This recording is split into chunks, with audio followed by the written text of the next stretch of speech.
Did you know that up to 30% of the energy used to heat buildings is wasted due to inefficiencies?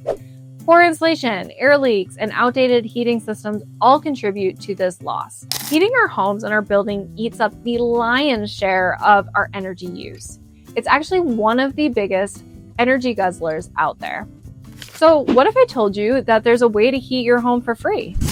I'm Christina, and I help property owners regenerate the land, design resilient homes, and connect with nature. In this video, I'm going to share 2 key strategies for natural heating.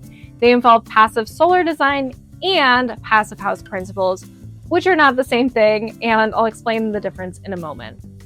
We'll use these 2 approaches to 1, generate heat using passive solar and other natural heat sources, and 2, store heat using mostly passive house principles and a little bit of passive solar too, to keep warmth inside. And these 2 strategies together can help us design homes with free or extremely low cost heating.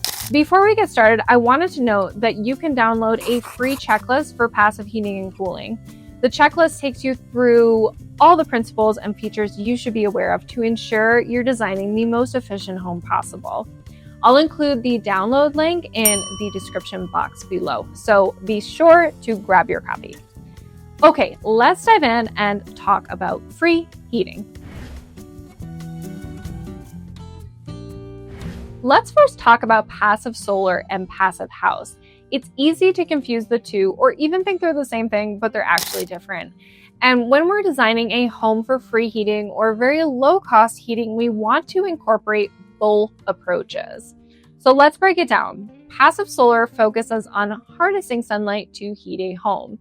It uses building orientation, south-facing windows, thermal mass to capture, store, and then distribute that solar heat. The goal is to reduce our reliance on mechanical heating by maximizing solar gain. Passive house, on the other hand, is a rigorous building standard for building performance. It's designed to minimize energy use through insulation, airtight construction, thermal bridge elimination, and controlled ventilation. Instead of relying on solar gain alone, passive house ensures that any heat that's generated, whether from the sun, mechanical equipment, or occupants, stays inside for maximum efficiency.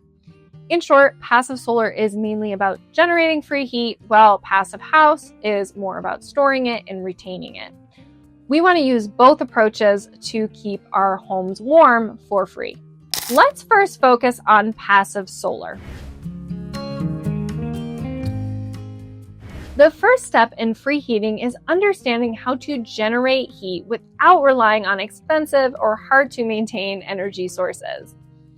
Solar gain is the name of the game, capturing the sun's free energy. So sunlight is the most abundant and free source of heat. If we're not leveraging that, we're leaving a valuable resource on the table. And there are 3 main ways to capture solar energy for heating. The first is direct gain. This is when sunlight enters through windows and heats up the interior space through what we call the greenhouse effect.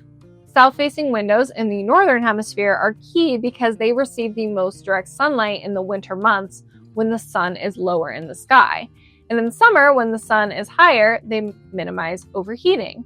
Before we move on to other types of solar gain systems, I want to emphasize that windows are kind of a big deal. And so let's break down the most important specification we need to consider when selecting windows for passive solar gain. And that is the solar heat gain coefficient. And you'll sometimes see this as SHGC for short. This measures how much solar radiation a window allows to pass through. A higher solar heat gain coefficient means more heat from the sun enters the home, which is beneficial in colder climates. In warmer climates or on west-facing windows that get intense afternoon sun, we generally want a lower solar heat gain coefficient to reduce overheating. For east and south-facing windows, a solar heat gain coefficient of around 0.5 is a good target. However, balancing solar heat gain coefficient with insulation, measured by the U value of the window, can be tricky because they tend to work against each other. A lower U value means better insulation, which helps retain indoor heat in the winter and keep out external heat in the summer. But here's the challenge. Windows with a high solar heat gain coefficient, which is good for solar gain, often have higher U values, meaning they're not as insulating. And the inverse is also true. So choose high performance windows that can achieve both really well.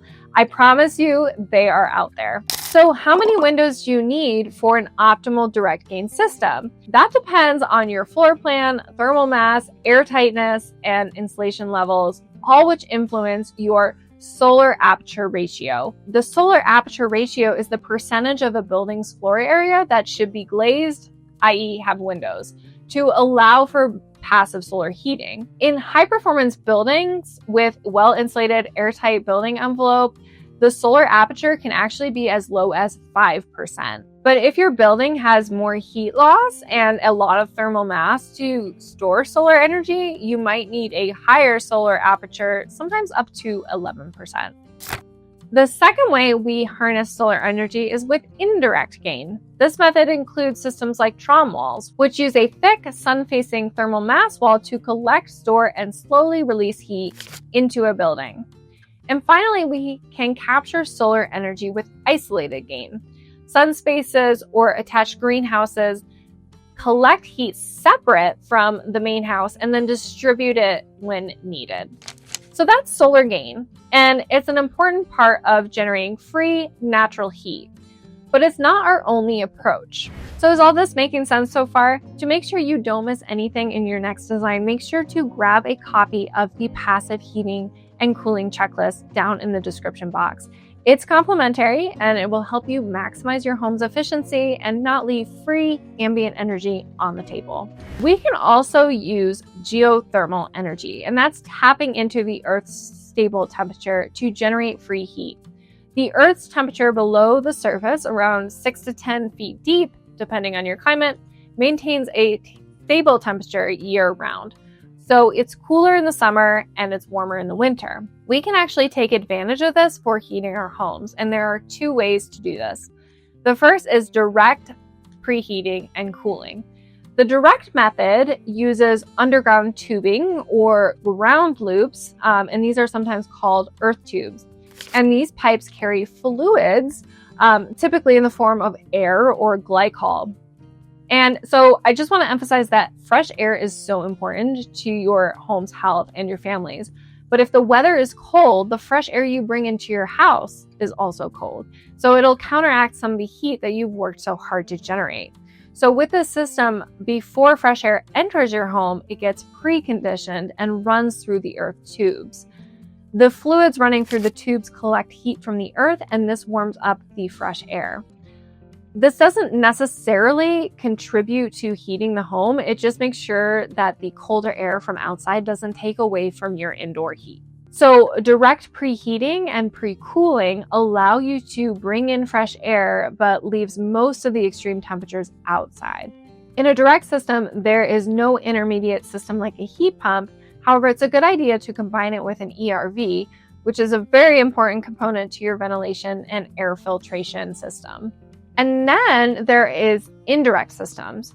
So this is most commonly known as geothermal. More specifically, these indirect systems are called ground source heat pumps, geothermal heat pumps, or simply just geothermal. So a geothermal heat pump pairs ground loops with a mechanical system to actively heat your home. So again, we're leveraging heat from the ground and distributing it inside. However, it is a mechanical form of heating. It's super efficient, but only if you have enough electricity to power it. While geothermal heat pumps are some of the most efficient systems on the market, they can be pricey and they will eventually require maintenance. And while heat pumps are more efficient than many other heating methods, they are 100 times less efficient than solar thermal systems. They use a lot of electricity, which in most parts of the world translates to fossil fuels. So direct preheating and pre-cooling with earth tubes or a ground loop tend to be more affordable and more of a resilient solution. And the only maintenance they usually require is if you're using air as your fluid, then you'll need to clean those filters periodically. The third way that we can generate heat naturally is with internal gains. So that's the heat you generate just by living. So believe it or not, your home already produces heat from your daily activities. A few sources include people and pets. Humans actually generate 100 watts of body heat continuously, and that adds up, especially in a home with inefficient thermal envelope. Then there's cooking and appliances, using an oven, running electronics, and even lighting all contribute to internal warmth. This is a chart showing internal gains. My friend Keith is an amazing mechanical engineer who built a home with 100% natural heating and cooling. He created this chart to show just how powerful internal gains can be. So look at the red lines, which represent internal gains. The green lines represent the solar gains, so you can see that the red lines are substantial and pretty stable over the course of a year. Now that we know how to generate heat, let's discuss how to store and retain it. Generating heat is great, but it's only half the battle. Keeping it inside is where passive house principles come into play. The goal is to minimize heat loss and maximize heat storage. And there are a few key approaches that passive house takes to achieve this. First up, there's insulation. This is the foundation of heat retention. Conventional building codes have requirements for insulation, which depend on factors like your climate, but passive house standards recommend 2 to 3 times more insulation than that. And this seriously reduces your heating demand. Plus, passive house designs often use continuous exterior insulation, a layer of insulation that wraps around the entire home like a thermal jacket would. This reduces thermal bridging caused by framing members in the wall, and I'll talk about thermal bridging in just a minute.